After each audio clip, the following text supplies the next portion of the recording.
Cyclone MMA.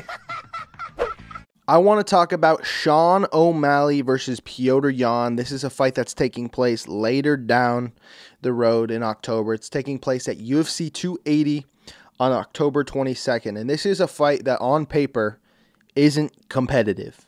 But the more and more you think about it, the more and more you realize this is A, a fun-ass fight, and B, it may be competitive. Now, Petr Yan, he's the boogeyman of the division. He's the former champion. He lost to Aljamain Sterling, a very grappling-heavy fight where you saw Aljamain Sterling grind out a decision, controlled Petr Yan, didn't really let him do much, took his back. Petr Yan was never in serious trouble of getting submitted, but he wasn't able to throw anything. He was just completely controlled, not able to do anything. Now, we know that this isn't going to be the case. Sean O'Malley, I'm sure, has pretty decent grappling skills. We haven't really seen him showcase this, but this is going to be a stand-up battle. These two dudes do not like each other. You can tell from all the tweets and all the stuff that Petr Yan says about Sean O'Malley. He does not like this dude. Enter Sean O'Malley. He's ranked number 12 in the Bantamweight division.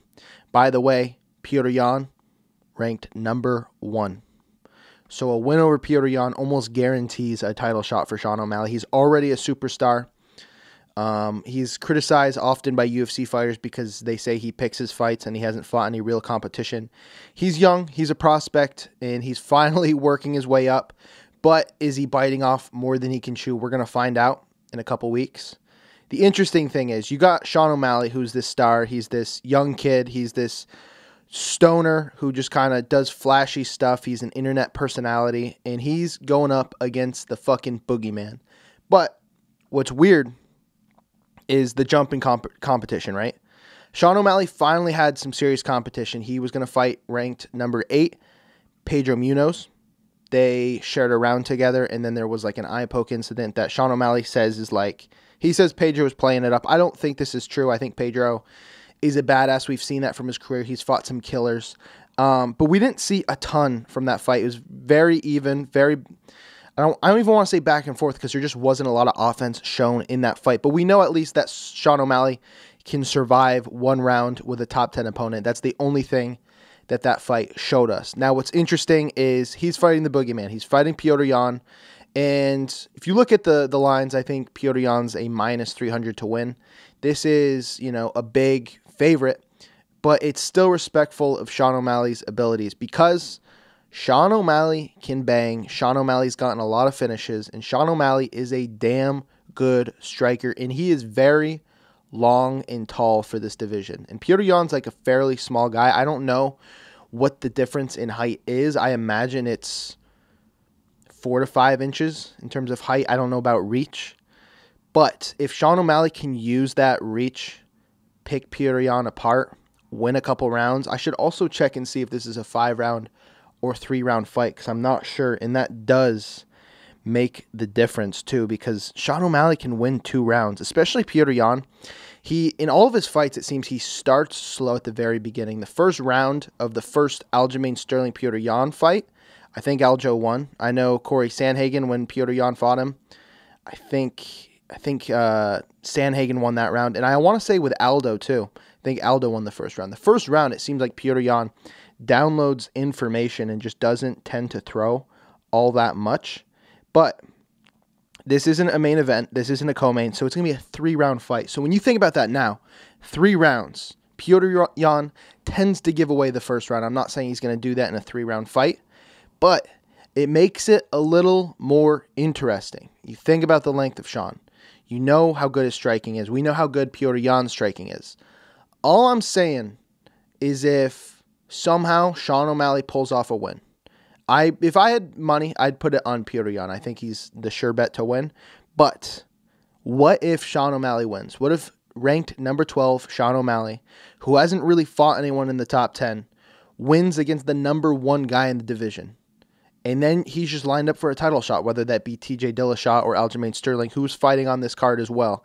It creates a really interesting narrative, and it's kind of it's a risky fight to take if you're Sean O'Malley, but it's an even riskier fight to take if you're Petr Yan. You could lose all of your hype from this stoner who colors his hair and has a perm.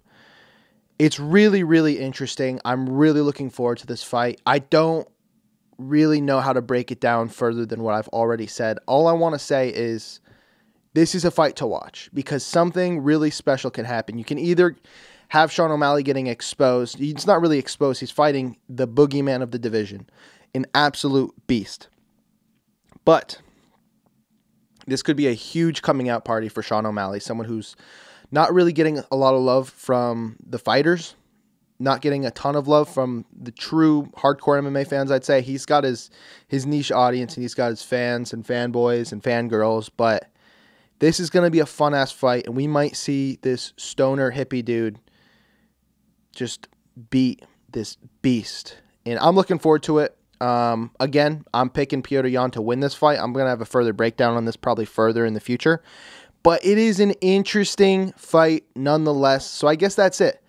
The what-ifs of this match, the what-ifs are insane. So I'm looking forward to it. I'm ready for UFC 280 because already that's an awesome card. It's going to be a fun night of fights.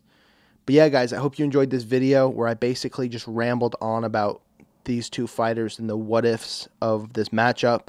I'm really looking forward to it, though. These are the types of fights that get you amped up, get you ready for it, and it's not even a main or co-main event. It's insane. So if you guys like this video, be sure to leave a like, subscribe if you haven't already. I talk about MMA on this channel clearly. So if you're into MMA, this is the channel for you. Check out my little t-shirt store in the link below. There's plenty of funny MMA shirts and merch you can check out. But yeah, guys, thank you so much for watching, and I will see you next time. Peace. I'm putting him at unbeatable. I was a Francis doubter. And after you beat Stipe, I said I will never doubt that guy. I know his mama got tickets, so shut the